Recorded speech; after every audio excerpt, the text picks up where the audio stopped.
Okay, so in this video we're going to be talking about prostitution. More specifically, prostitution in Dubrovnik and Pompeii. Okay, let's start with Dubrovnik. When I say Dubrovnik, I'm talking about the Dubrovnik Republic, also known as this. It was around, this time period to this time period. You get the gist. Okay, so prostitution in Dubrovnik, pretty cool. 100% legal, actually government supported. Prostitution wasn't seen as poorly as in other places in the world, both just in general and at that time.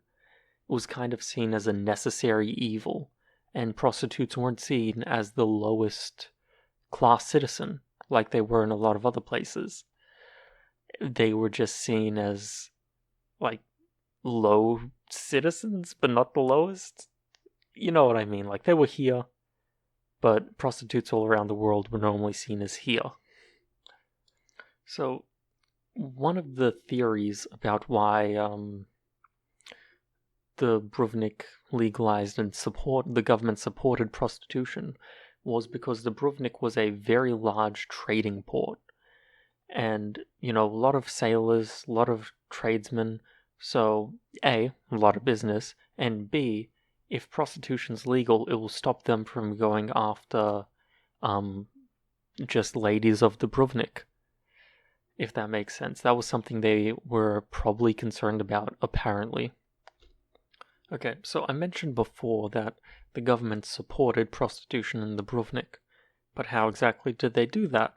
1, gave them a building, and 2, when a woman was deemed too old to be in the business, she would be arranged a groom. That's right. If you're a bachelor above a certain age, then you will have to marry a prostitute. A ex-prostitute. What's that? You don't want to marry a prostitute? Well, that's okay. Just give us a shitload of money. Like your friend Dave over there. Say hi, Dave. What? You don't have money to do that? Then just marry the broad. Come on, I don't have all day. Okay, dumb skit aside, this is all 100% true. They would be forced to marry prostitutes under a certain age. This was so they would be reintegrated into society. Because if they didn't do this, then you would just have prostitutes beyond an age they can make money just on the streets begging, becoming charity cases. And the Dubrovnik wanted to avoid that. Now, on to Pompeii. Pompeii also had a prostitution industry, although this one wasn't filled with well-respected workers accepted and supported by the government. It was filled with slaves. Yeah. Both male and female. Gayness in Rome looked like this. Moving on. Okay, I couldn't actually find a good place to just fit this into the script, but not a joke.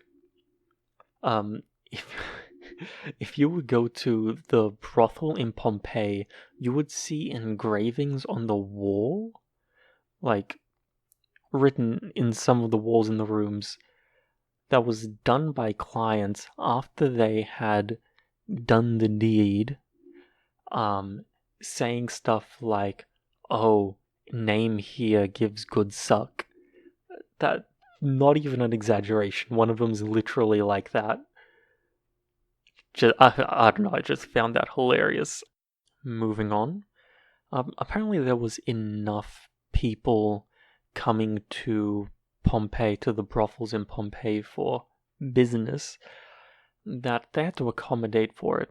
This is an indication that Pompeii was at least a decently sized trading hub. Now, the accommodation I was speaking of is that they would put up signs with different sex positions on them, so when sailors came from non-Roman / Greek-speaking countries, they could just point. So you would have situations something like this. What can I do for you?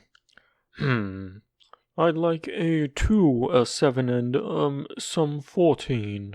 Certainly, sir. Alba. Room 2. So, who's next? Arrivederci. Ansprechen kann Deutsch. I see. So you're a foreigner? Lucia, this man wants the 27. Take him to room 15. Oh, hi, excuse me. I would like a 12 and a 14, thanks. Sorry about this, but it looks like we're out of women. God damn it, what am I gonna do? Could you please leave, Neil? Fine, I'll go jerk off at home then. God, how could this day get any worse? Oi, mate, put your willy away. Get the hell out of here. Mount Vesuvius is erupting. You know what? If I'm gonna die, then I'm at least gonna finish first. But alas, that man never did get to finish. Seriously, this is him here. Caught masturbating. Forever in time. I'm gonna be real, I'm probably gonna make whole other videos on these two places. They're super interesting. But I won't get into any of that now. Just one last interesting bit about the people frozen in time. It's a common misconception that they just turned into stone when the volcano erupted, but that's not true. What really happened is when people were digging up Pompeii or whatever they were doing, they would start removing ground and it would just collapse. And, they would just be like, oh, there's a hole here. Oh, that was weird. And keep on going. Like, first couple of times this happens, archaeology word are just like, oh, whatever. It's just a hole in the ground. Okay, that was weird. But it kept happening again and again. And eventually they were pretty curious. So they found one, they poked a hole in the top, and then they got plaster and they poured plaster in. And when they ended up, digging the plaster out, they found a person. Because all of the people who died in the volcano eruption were covered in ash, and their corpses were imprinted into the ground. Yeah, so all those frozen in time people you see are like sculptures. Also, their bones didn't go away, so basically they're like one of those big find a gold toys you had when you were 7, except with real human bones as the prize. Pretty neat. Okay, that's all. Don't talk to me again.